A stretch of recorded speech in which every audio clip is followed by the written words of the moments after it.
Just a warning, this episode does contain some mild, strong language. Hello and welcome to Transforming Tomorrow from the Pentland Centre for Sustainability in Business. I'm Paul Turner. And I'm Professor Jane Bevington.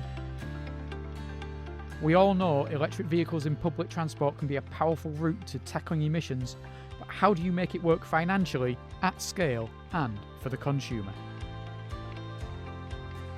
Do you like taking the bus, Jan? I do like taking the bus. Usually I cycle, but I take the bus if it's really windy or really, really wet.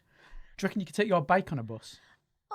Not really, because it's not a foldy one. But yeah, on some buses I'm sure you can take a foldy one. Buses in some parts of the world, particularly in Canada where I'm thinking of, bike racks on the front. You can hang at least 2 or 3 bikes on, and it's quite common for people to do the long part of the journey on the bus with a bike on the front and then get off and ride the last little bits. That sounds very good. Why don't we have them? I don't know why we don't have them. Can you sort that out for me? I'll do my best. Thank you. Right, that's all right. I'll talk to a bus company. Yeah, right. We'll see what we can do about that. Yeah. So, buses, you're a fan? I am, and I really like at the moment, we've been taking the bus up into the lakes, which is, if you like, just because the fares are fixed, it's a really cheap way to get up into the lakes. There's no parking, and particularly if they're a double-decker bus, you can sit on the top and see everything. So, what's not to like? Yeah, because there is, for those people who are not from Lancaster or the surrounds, there is a direct bus that goes all the way from Lancaster up through Kendal into the lakes at Keswick, I think it finishes off, isn't it? So it's a nice journey there. What about you, Paul? Are you a bussy man? I don't take buses very often. No, just because of where I live and where I go. There's not a great bus service where I live. But whenever we're in Scotland, in Edinburgh, we use the buses a lot up there. Oh, yeah, Edinburgh buses are good. Edinburgh buses are very good buses. Yeah. There's many other places that will have very good buses as well, Paul. I'm sure none of them as good as Edinburgh. But yes, there are there are nice bus companies around. And the thing about the Lothian buses, which is the main operator out of Edinburgh, that's a local company. It's not owned by one of the big national companies such as Stagecoach, who are very well known for operating. But there's not many of those around. No, and I used to do some work for First Group that used to be sort of basically Aberdeen buses. But then when the bus company got sold off, it eventually turned into being part of a big multinational. And that's sort of, I don't know, that seems odd to have a multinational to run a local bus company. Yes, what do they know about what's happening I don't know what it level? adds. I don't know what it adds. No, but it's more and more common. Certainly where I'm from, there were a local bus company called BDT, or Barrow District Travel, until the late 80s, early 90s, and then it became taken over. And we've had Stagecoach ever since in there. And yes, that's it. I think most places will probably tell a similar tale. Yeah, well, the Stagecoach is a family-owned business. At least it used to be, best of my knowledge, founded by 2 Scots. But family-owned businesses, as we've discussed on this podcast in the past, doesn't mean it's a small little firm that we've invested in local things. You can have a family business that's one of the biggest companies in the world. Yes, indeed. Yes. Yeah.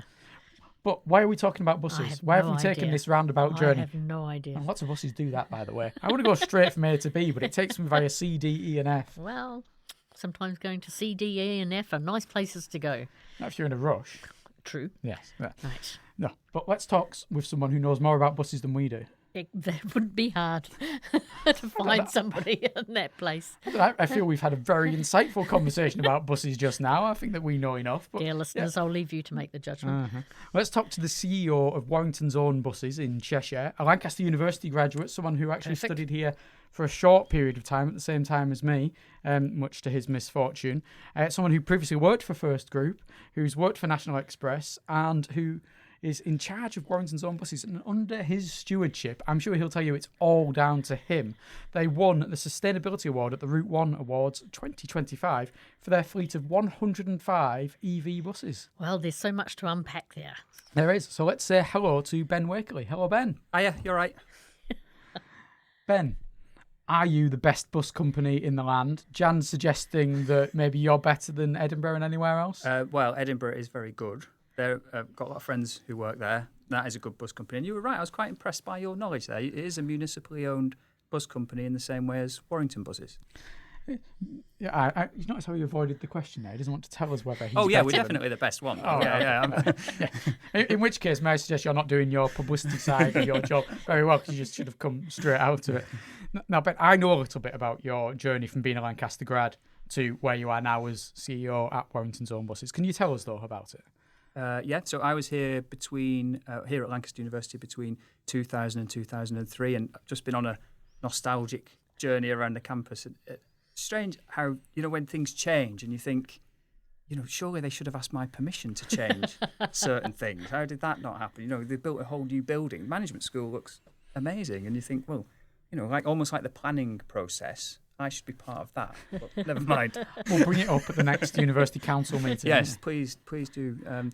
So it's changed a lot in that time, but it must have a real impact on you those years at university, because it feels like home. It feels like you're walking around your home, which that's nice. 3 years is not that long, but I think it's the age that you're at or something. It just has a big effect. So, it's really nice to be here. And I suppose whilst I was here, I was trying to just experiment with different things that I liked. I was always been interested in buses and transport, but I was also interested in radio.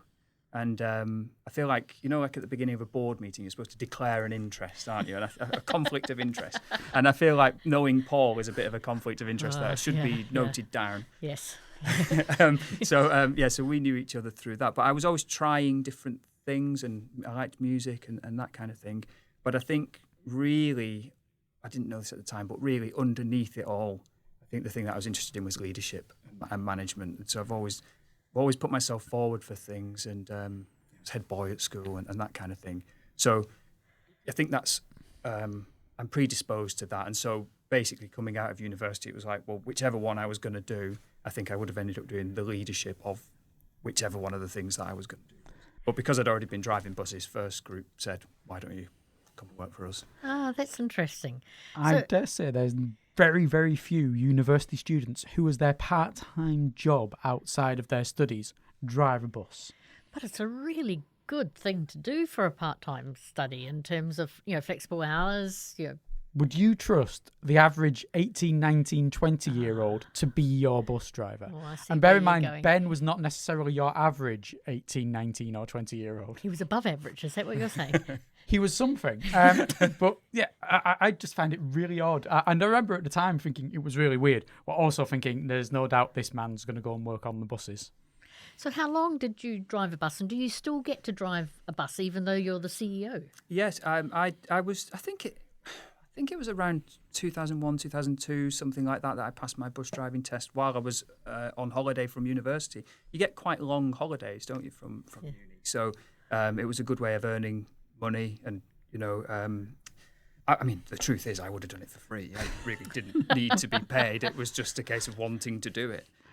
So I didn't tell them that, though. I drove buses all around North Manchester and really enjoyed it. My dad always used to say that university was one thing, but driving a bus around Eccles is in some ways a better education of what's going on in the world. So, I do occasionally drive buses. I had a vintage bus until probably a couple of years ago that I used to take to shows and that kind of thing. So, I do try and get out there. There are bus obsessives, and then there's Ben. Well, Not many bus obsessives become CEO of a bus company. Oh, but it's a perfect thing to do then. So we know buses are your interest. What about sustainability? Where does that come in your list of things that you're fascinated by? I think it's probably. I think possibly we're in a place where humans were sort of doing more harm than good. I think overall, and I think we kind of need some wisdom around it. It's really difficult because you've got these short-term aims that are legitimate aims that people want, but you've also got this long-term problem where we're not really managing the earth properly, I would say. And I think it's kind of like a challenge for our times, is how do you overcome the short-termism and probably the more dysfunctional parts of the human mind, the human ego that says, I want to do this thing and I'm going to do it, and it's to hell with the consequences of it. But then you watch David Attenborough program on a Sunday and it breaks your heart, and it's not right. So I think it's. I suppose what interests me is really the leadership of it, because the leadership of it is really tricky, because there's a lot of people saying at the moment, Britain is small, so why should Britain lead on this at its own expense when we're paying more for electricity than we should. I think that's completely right. That argument is completely right. But at the same, and we're small, so what effect can we really have? And that's the conundrum, isn't it? We can try and lead on it, but are we leading at our own expense? And I'm not saying I know the answer to that, but I think it's an interesting problem. I guess public transport seems to be an obvious part of any kind of sustainability, environmental solution, overarching project. Taking a train, taking a bus is going to be better than driving a car or going in a plane, etc. So do you feel that sustainability fits naturally in with public transport? Yeah, I do, because public transport has always been part of the answer to this. Even on diesel, a diesel bus is far better in terms of impact than the 50 to 100 cars that might need to replace that diesel bus. And I think buses are removing congestion as well, and speeding up the journeys for everybody else as well. Because if everyone's sitting in congestion in their car, then obviously that's more time with that engine running that we want to try and decrease. And I think we've got to a point where our cities and towns need to be moving better. They need to be moving more. They need to be more free flowing. London's a really good example of that. Road speeds in London are right down from where they were, and that's not good. So I think it's how do we speed things up? How do we get cars off the road? And how do we have that grown up debate and try and take the emotion and the emotive arguments that seem to dominate everything at the moment and try to, like I said, have a bit of wisdom. And it's quite interesting because there's sort of, at various times, the political winds have sort of blown that actually if you're on the bus somehow you've failed or you've lost, you're not successful, whatever. So it seems to me that there's a cultural thing about public transport as well. And do you experience that when people are thinking about, in Warrington, about their own buses, that they actually, it belongs to them through the council as a community and people are really engaged with the buses? Well, I think there was that Margaret Thatcher quote, that's wasn't who there? I was thinking of. Yeah. Thanks for that, Maggie. It's interesting, isn't it? Because if you go to certain cities, you get different cultures. In London, everybody takes the bus, don't they? So I suppose it's how do you bring that out, and how do you make public transport join up better with itself, with other modes? How do you interchange modes? And I think it's push and pull factors as well that matter, because people hold London up as this great bus network, and it is a great bus network. I used to work there, and it's really good. But they did take some hard decisions as well. Things like a congestion charge is hard to. Yeah. That's a hard sell to the public. Nobody wants to sign up to that, but it's important. Things like the workplace parking levy in Nottingham, very interesting. You're creating these push and pull factors, and that's what we need to do. But it turns into this kind of big argument about liberty, which is probably over the top. It doesn't need to go that far. We just need to have this sensible, rational discussion about how do we make public transport more attractive. You were thinking of Margaret Thatcher's quote. I was thinking of the in-betweeners and a phrase for people who use the bus from there. Which is? Well, I'll say it, but I warn people in advance for the language. Bus wankers. Yeah, but as I recall from that episode, it does blow up in his face, doesn't it? Because doesn't his car break down and they end up getting him? Yeah, exactly, yes. But that is the phrase that is used in said episode. But yeah, it came back to bite them. Are you suggesting that the passengers on your buses are likely to attack people driving past in cars? This is one of the bits you'll have to cut out, Paul. But it's really interesting because you've got the choice about mode, and because cars are emotionally maybe really attractive to people, although sitting in a car in a traffic jam is less so.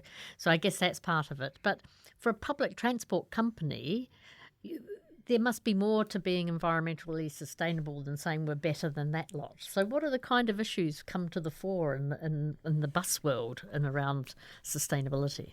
I think one of the issues, just on the car-specific part of the equation, I think once you've made the decision that you're going to buy a car, there's a sunk cost, isn't there? And that sunk cost isn't really taken into consideration when people consider or it's not always taken into consideration when people decide what mode they're going to use. So, for example, people say, well, it's cheaper to drive somewhere. Well, it isn't. It isn't cheaper. Even, if you chose a bus company with, relatively high fares, which we're not, but if you chose one like that, it's still far cheaper than operating a car for a year. But obviously, once you've taken the plunge into that, it's then how do you convince someone back out of it? So that's a tricky argument. And fares don't always drive it. There's an interesting guy called Thomas Abelman in sort of around public transport sector, and he was talking about this thing called a Laffer curve, which is like a kind of demand type curve. I think it was used for tax originally, but it's to do with if you reduce fares, can you get enough people on board to overcome the lost revenue from those fares? And the short answer is you can't. It's very difficult. So I always come back to the conclusion that if you want to up the numbers, apart from operating the company as well as you can, you do need bus priority, you do need to speed up the journeys, and you need car restraint, you need to recognise the true cost and the true impact of a car in motoring, but we need to do it in a way where it's not a war on the motorist, it's just recognising that it actually has an impact. A lot of it, for me, comes down to convenience when it comes to buses, where the buses go to and from, whether they can get me to where I want to go to, and how often they run. That's always the thing. And it's going to be a balance for the company there, isn't it? Because people might say, there's only one bus an hour.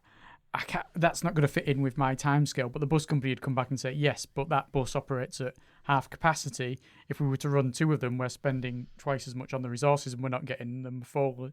It's hard to find that balance there as well, isn't it? That's right. And it can become a downward spiral. And that's what you've got to try and avoid when operating buses, is you want a positive upward spiral of getting more people on board and trying to fill up the buses that are there. I mean, generally speaking, I think the privatised bus companies have done an incredible job of matching the level of service to the demand that's out there. I mean, that's why you end up with an hourly frequency if people aren't using it. So it is a case of how do you get the public back out and choosing to use a bus.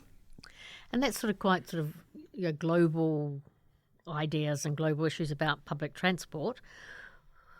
What about electric buses? Because that's a technology in the bus that's providing the public transport system. So he's got 105 of them, don't you know? He has got 105. Probably in his home, not in him, in his home garage. That's it. It'll just all be packed there. So can you tell us about why Warrington's own buses went for electric buses? What kind of features they have? Whether there's challenges in going down that route? I think it really started when Warrington Borough Council, among who are the owners of Warrington's own buses, they declared a climate emergency, and so they were looking at different options. And the government have been funding zero emission buses, or the funding of some of the difference between the cost of a conventional diesel bus and the equivalent electric bus, and also the infrastructure that you need, because you need quite a lot of infrastructure to make it work. You need quite a lot of power. So Warrington wanted to get ahead of that game, wanted to get the benefits of the emissions. I've written down some stats because I thought it might come up. So bus travel is 5% of all travel in Warrington. Cars are 74% of all travel in Warrington.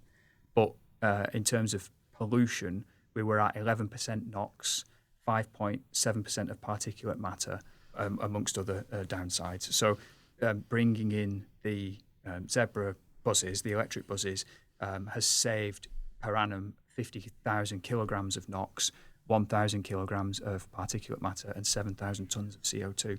So in terms of not only is it a big upgrade for the bus company and for the passengers, but for people who live in the area, that's a huge economic benefit and a health benefit. Are there challenges that come with it as well, though, changing over from that diesel fleet to an electric fleet? Well, I had hair before I before I started doing it. I remember that from years ago. Yes. Yeah. So yeah, I mean, yes, I think one of the hardest things is the grid connection, and I think that's one of the real constraints around electric vehicles. Is everyone, well, not, but people want to move towards electric vehicles, but you need the power. If you've got a family-owned small bus company out somewhere in the rural area, Wales is a good example. Wales has got a lot of that, and if you need our power requirement is 6 MVA per night. That's the size of our grid connection. It's pretty big, and depending on if you're pushing that grid connection over the sort of availability of what's in the area that you're trying to have your electric charging, you can end up with a huge difference in capital cost, because obviously upstream they need more power stations and transformers and cables and things like that. So there's all of that side of thing, which is a bit of it's probably choking the potential rollout of it. That's something that needs addressing. And if you're driving, how long can you drive an electric bus before you have to plug it back in? It depends, is the politician's answer to that. It's very weather dependent. Cold would drain it fast. I mean, on average, I would say we're doing something like 250 miles, something like that on a full charge. But it depends, because if you've got bad cold weather, the heaters are on, you've got to keep the passengers warm and the driver. So that is a big drain. And that could be as much as 15% difference, I would say, on range. Also, the landscape that you're operating in and your operating territory, if it's undulating, then you're going to have, more. Cheshire is very flat, Cheshire Plain. So our sort of landscape is probably a bit easier. So we can charge our buses up overnight, and we can get a full day out of our buses if everything's going well. How far would you used to get out of a diesel bus from one fill of petrol before it needed to be refuelled? In our case, in Warrington, probably more than that.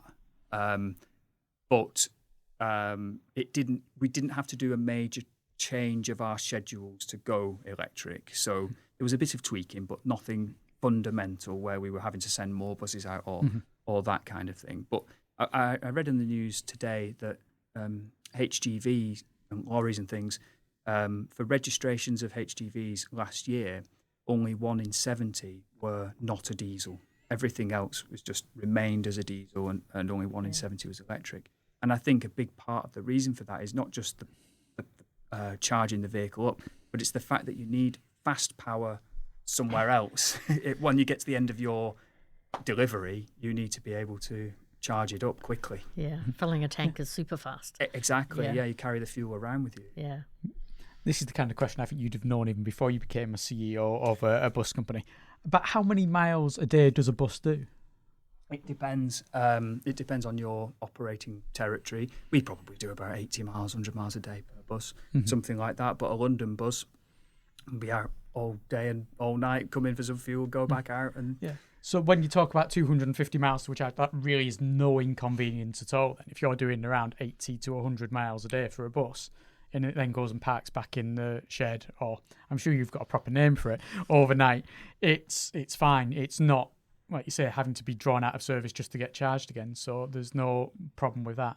Yeah, and people are experimenting with different types of fueling in terms of electricity. So some people are using out on the road pantograph on top of the bus, like a train would have, where it will take, they call that opportunity charging. So there's a bit of that going on in certain places. Some places are trying to use hydrogen. There's still a bit of that going on. Yep. But I think electricity is coming out as the dominant mode. And just so that you're not the only sad person here, I get very excited when I'm on a bus and I realise it's an electric bus. Also, when I first was in a taxi, I think, it's an electric taxi, and I want to engage the taxi driver in a conversation, whether they like it or not. So, so what kind of what kind of response have you had from your customers, and do you see having an electric bus part of the way you communicate and work with your customers? Well, since rolling out the fleet, we have had passenger growth, which is good. That's fascinating. We are, I think we were ninth highest passenger growth last year in the country. So that was good because we need that. Warrington needs that. I think there was a lot of interest in the buses. I mean, I've got a podcast unfriendly photograph of one of our buses here, but you can see that they're neon yellow and you can't miss it. And it says "Better Buy Electric Bus" on the cant rail and things. So we do tell people we don't. I'd say we don't really scream that it's an electric bus because I don't really think that people would choose to use a vehicle, a bus, based on its power. I don't think that would be a choice that they would make. But I still think it's good to tell people. And I also sometimes get a bit cold on when companies describe their product to people. I always get a bit cold on that because I think, is your product the thing that's the most important, or is it what that person needs that's the most important? And it's what that person needs, I would suggest. So it's so it's not something that we've had launches and the mayor coming to cut the ribbon and things like that. So we've done a fair bit, but we have had growth. It's interesting what you say about electrification having an increase in passenger numbers, because that's been the traditional thing that's been seen for years on railway lines. When railway lines become electrified, passenger numbers increase. There's no good reason why that should happen. Train services aren't necessarily any better or worse because of it, but it's just seen as an effect. And it sounds like what you're saying, you see something similar there with buses. Yeah, so I suppose it's at the same time you're making an upgrade, aren't you? So I think our average fleet age was about 12 years old before we made this change, and so you go from 12 to 0, and that does give you a better experience. And things like accessibility is far better on these buses. We've got two wheelchair spaces. We've got screens in each direction, so that if you're in a wheelchair space, you can always see where the bus is. And buses nowadays have to have announcements to tell you. So if you can't see, then at least you can hear, or if you're partially sighted, you can hear the where you are, and that kind of thing. So they are a lot more accessible. And in this area, I had ride quality in mind, because there's nothing worse than hopping on a bus, and if a bus driver's a bit keen to get on, sort of having to lurch your way to a seat. Whereas, does electric vehicles have a smoother ride quality if they're driven well? I think they're more. Buses are thought to be rattly, aren't they, in the past? And that's obviously because there's a 6-cylinder diesel engine at one end of it that, especially when it's idling, will rattle. Yeah. So not having that movement does make them smooth. That makes them seem smoother. Yeah. My memories of buses in the main part, when I used to go to college, I'd be on a bus for a 30-40 minute ride every morning, and yet downstairs on the double-decker bus, sat above the rear wheel arch, you were shaking up, down, left, right. And that's just when it's sat there idling, let alone when it actually starts going. But it does seep into your mind, and it makes me wonder if the young people who are starting to use buses now, who will come across them when they're electric, this is their experience of them. That's going to stick in their mind, and therefore in 10, 15 years' time, their perception of what buses is going to be totally different to what our perception of buses is from that time ago when we were driving them. Yeah. I mean, certain things like the fact that we've got a really good app. A lot of the bus companies have good apps now, and you can see where your bus is. Yeah, so if it's running 10 minutes late, you know it's coming. You can see where it is. You can then pay for the ticket on the app. You can share your journey and these kinds of things. So it's it's a different world from what it was. Yeah. This brings me on to the next thing. What are the challenges for getting people onto buses from private transport in the cars? You talk about benefits of using things like the apps and all these kind of encouraging factors. Are there other ones of these you're using, and are there other challenges you've had to address in trying to increase those numbers? I think a good bus route is one where there's a lot of chimney pots around. There's a high population density. Usually it's because there's a history of bus routes, I think did you mention at the top? Did you mention the buses in the Lake District and things like that? And the 555 bus route around the Lake District, one of the most scenic bus journeys in the country. It's been going for donkey's years, that route. So obviously the reputation of bus travel matters, and one of the biggest things is car ownership. The amount of car ownership. If you have an area with low car ownership, and the university is a great example. I mean, I got the number 1 bus here today, and for all time's sake, and full of students, and I'm guessing that none of them own a car, and so that really does help. Yeah. To get people onto buses. I mentioned earlier the sunk cost is hard to overcome, but also I think planning strategy, it really matters. If you look at a housing estate, we seem to be building houses on every available scrap of land in England at the moment, so to meet demand. And the way those houses are built really matters, because on some new estates you can't get a bus into the housing estate. So if you can't actually get in, then that is going to be the case for hundreds of years, that area is not going to be served by a bus. And also the way that the houses are positioned, because back in the day of terraced houses, the terraced house would face the road, and then you come out of the house and get on the bus. In a lot of the housing estates, the orientation is that the front of the house faces into the estate, and then to get around to the trunk road can be quite a walk. So those kinds of decisions aren't always promoting bus use, and so I think they're important. Yeah, I'm on an estate where you cannot get a bus there. My nearest bus stop is about a 10-minute walk away, which some parts of the country, a 10-minute walk would seem like nothing. But if you were in London and you had to walk 10 minutes to your nearest bus stop, it'd be crazy. Yeah. And it was designed, there's no way you could even drive a bus on there if you want to. One, there's a weak bridge that lorries, etc., over a certain weight can't go over. And then there's also a chicane, which I'd love to see a bus try and negotiate it. At speed. Yeah.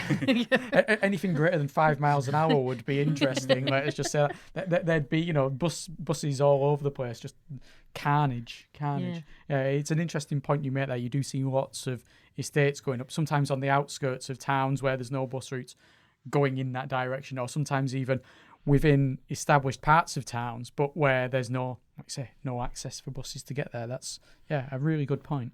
I think as well, town centres are a problem really, because a lot of buses obviously go to the town centre, don't they, or city centre. But if we push our shops and things like that out into retail parks are built around cars. So that's fine if you've got a car. But if you haven't, they're not always the most accessible. And again, do you think of retail parks and think of buses going around those retail parks? You don't really, because they're not really that accessible to buses. So it's another example of how we try, we're sort of building things around the car. And then some people say, well, we've got a problem. Everywhere's congested. Well, yeah, because we've sort of planned that in the way we've gone about it. So I really like your stories about our electric buses and thinking about transportation in this way. What future challenges do you see coming for your business in terms of how to make it even more sustainable? Well, the whole bus industry is going through a real change at the moment. So the Labour government have brought in a buses bill, Buses Act now. Yep. It came in 2025. So that changed the landscape, and I think it's pretty clear that more or greater regulation is probably here for now. And the way that's shaping up is that some of your listeners may be familiar with Manchester, and Andy Burnham has got something called the B Network, which is basically unified the buses under a franchising scheme. So that's quite a high-profile example of how things are changing, because Liverpool City Region are going through their process with that, and West Yorkshire, South Yorkshire, places like that are following. Birmingham or the Midlands will follow. And the idea is that I think those metropolitan areas are looking at London and saying, well, London's had franchising for years. We would like that in a bid to get greater control. I think the interesting eye that I'm keeping on that is funding, because I think they're pretty pricey. I mean, they're good. The B Network is good, no doubt about it, but it's pricey. And I think it's interesting how passenger growth is being held up as the main sort of KPI. Perhaps a private company might say profit is the main KPI. Maybe it's a balance between the two. I think the profit on things like the B network has probably gone down, but growth has increased. So, which is right? I mean, it depends where you sit on it, doesn't it? Yeah. So I think the metropolitan areas will have franchising, and the rest, the sort of provinces and the shires, will probably have what they call an enhanced partnership or an enhanced partnership plus, which is a partnership between the local authority and the bus operators in that area to try and set minimum standards and better ticketing options and things like that. So I think you're going to have change. Well, we're going through that change at the moment to do that, and it's probably going to signal greater control from a more demanding government, because I think they're saying, well, we're probably government's probably subsidising 50% of the bus operation cost, and they want something back for their 50%. I think that's kind of where we are. The balance of power is going in that direction at the moment. Obviously, your company's an award winner when it comes to your EV buses, as we pointed out at the start. So I'm guessing you're making me blush, Paul. That's fine, Ben. That's what I came here to do, just make you embarrassed and sit there. Therefore, it seems like you're at the forefront of this. But where do other bus companies stand when it comes to adopting electric buses? Are there more following in your wheel tracks? Are there others that are already out there doing just what you're doing? Yeah, London is probably the furthest ahead, and these franchise areas that are coming in are often coming in with electric vehicles and that kind of thing, hydrogen vehicles, to try and bring that environmental benefit at the same time. But obviously it does put the pressure on the cost of operation, or capital cost of the bus anyway. So I think, there's a move to electric vehicles happening in those in and alongside those franchise areas. And you've talked about Manchester and the B network, where you've obviously got trams, buses, everything that fits in nicely together. It must be a lot harder in an area even just like Warrington, which is, it's a decent urban conurbation, but connecting bus networks with trains so that everything times together nicely, that must be a difficult thing to try and work on.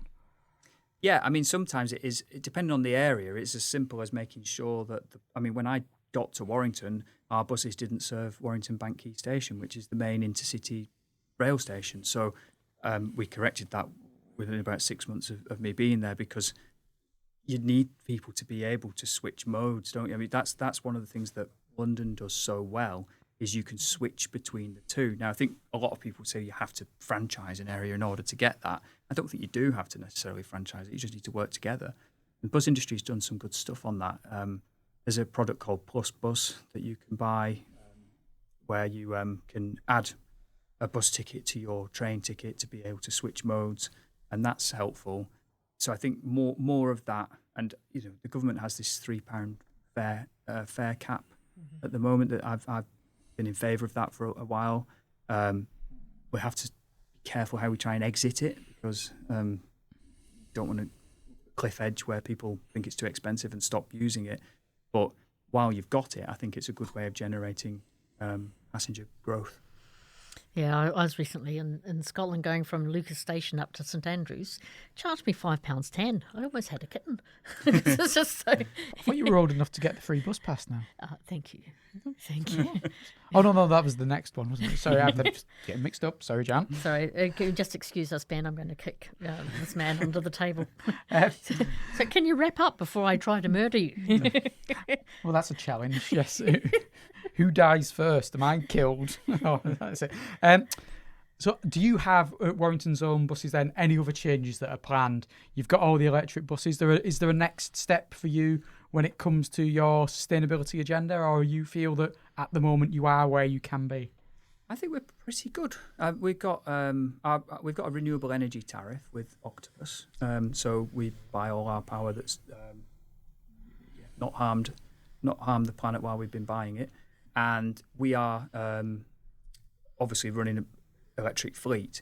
I think trying to get other areas to have charging infrastructure would help. One of the things that's happening in Cheshire and Warrington is devolution, and I think that's an opportunity for a company like Warrington's own buses to see what we could do in the other areas. But you've got to have the infrastructure, and the infrastructure takes planning and time and investment. So I think rolling that out would be good. I've got 2 more questions. One of which, we know what your favourite bus ride is, Jan, because you talked, I assume it's your favourite bus ride because you talked about it so wonderfully about the 555. Have you got a favourite bus ride, Ben? It was nice to get the number 1 bus back to the uni. Yeah, it's all right. Come on, no, we're not kidding anyone. It's not exactly the most scenic of routes between Lancaster City Centre and the university. Yeah, I found it scenic, and also it passes the Booths supermarket. You don't get them everywhere, do you? Yeah. I like the number 8 bus in goes from Bolton to Manchester. Again, I mean, depends how much scenery you want in Moses Gate or Swinton or somewhere. But I'm guessing that's got more nostalgia to it for you as well. And did you ever drive that route, the Manchester to Bolton route? I didn't, unfortunately, but I did drive it in my vintage bus that I had until a couple of weeks ago. But a friend of mine in the industry, a guy called Alex Warner, who writes for Passenger Transport magazine, he has a company called Great Scenic Journeys, which is all about scenic bus journeys, of which the 555 is in there, and some of our routes that go through Cheshire are on there as well, like our 9 and 9A bus that go to things like the Anderton boat lift. That's worth having a look if you're in Cheshire. Are you familiar with that? I am, on the canal, yes. Yeah? Yeah. It's quite a contraption, yes. that thing. Yeah. So, that's it's one of our scenic routes, but there are some really good ones out there, and his website has loads of details on them. We'll put that in the show notes because I think folk will be interested. And just finally, can you just say the word bus for me again, please? No. I didn't think so. But anyone who's listened to the last 45 minutes will notice that Ben doesn't say bus. He says something different, and that's all to do with the fact he's from Bolton. Ben, thank you so much for bringing your expertise on your love of buses in to talk to us. Yeah, thanks for having me. There's so much to consider about buses, public transport generally, and how we get people from cars to sit on the bus, sit on the train, isn't there, Jan? But what I like is it's like peeling back an onion. So you've got how you might do transport in general. Then there's systems and planning and where people are and where they want to get to. Then there's mode choice, car, not car, etc. And so, it was really something. Running a bus company is complicated, but understanding how buses fit within a transport system is more complicated still, I think. My biggest worry for any bus company that Ben runs is he's going to be tempted just to spend all of his day saying, I don't want to do any of this important work to keep the company running. I just want to go and drive a bus. Well, it's nice to see somebody who actually likes their product, because sometimes you see heads of companies and they're not interested in their product. So remaining interested and committed to your product, I think, is a really good leadership characteristic as well. There's some really important numbers that Ben mentioned about the amount of pollution, but also I liked the fact that you can do 250 miles into a charge for one of the buses, and that's 2 or 3 times as far as it needs to go in a day anyway. The concern that people might have when it comes to buses is, electric, that means it's going to be out of service for half the day because it's going to need to charge. But in Warrington, that's not the case. He said London might be different because their buses are running 24 hours a day, long routes here, there and everywhere. So that might be a different case. But for somewhere like Warrington, which is a lot more similar to most of the country than London is, then that's brilliant. And then I also really liked the sunk cost fallacy, partly because it's an accounting concept, as you might know, that would make me joyous in the extreme. Yeah, I'm going to have a word with him after this about bringing accounting into this podcast. Ben should have known better. Bless him. Because once you have that car, then it's very hard not to use it. And I suppose I was in Birmingham during the lockdown, and we ended up not having a car. And we got used to living without a car. And so when we moved up to Lancaster, we decided we needed one to go to the hills. But it would be really rare for us now to use it to go to the shops or come and go from work. So once you get out of sorts in terms of thinking about the car as a way to move, it certainly means that you spend a bit more time on public transport.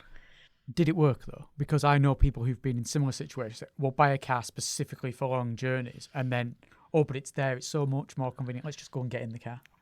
No, it has to be really quite lousy weather for us to get in it. Very good. Yeah. Well done. Yeah. Yeah. I'm proud of you and your bus. Parking on the campus. It's not only the cost; it's finding a car park. Yes. so yes. we're certainly being incentivised against doing that, which I in general approve of. Yes, anyone who's ever driven around Lancaster as well knows the one-way system and is particularly fond of it, I'm sure. So there are issues there. And yeah, it's good to see that there are other companies that are going the same way. There's others that are looking at how to do it. And there's further ways for bus companies to adapt even beyond just buying electric buses. There's considerations that are there. And Ben, said, look, we're doing well, we're doing a good job, but he also came up with things that could still be done. Yeah. No, I thought it was great. Very great. I enjoyed that. What are we going to do next? Oh, you'll be happy. We're going to do analytics. Oh, I'm there. Yes. I'll put a bed in the corner. You can go and talk to someone about analytics. I'm not a big fan of analytics. You'll love it. You'll love it. Yes. Trust me. We'll discover all about sustainability analytics and hopefully some interesting, important things.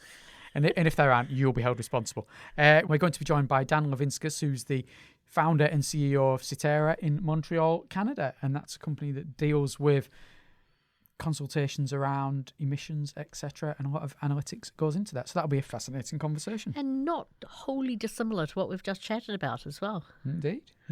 Well, I look forward to it. Until then, thank you very much for listening. It's goodbye from me, Paul Turner. And goodbye from me, Jan Babington.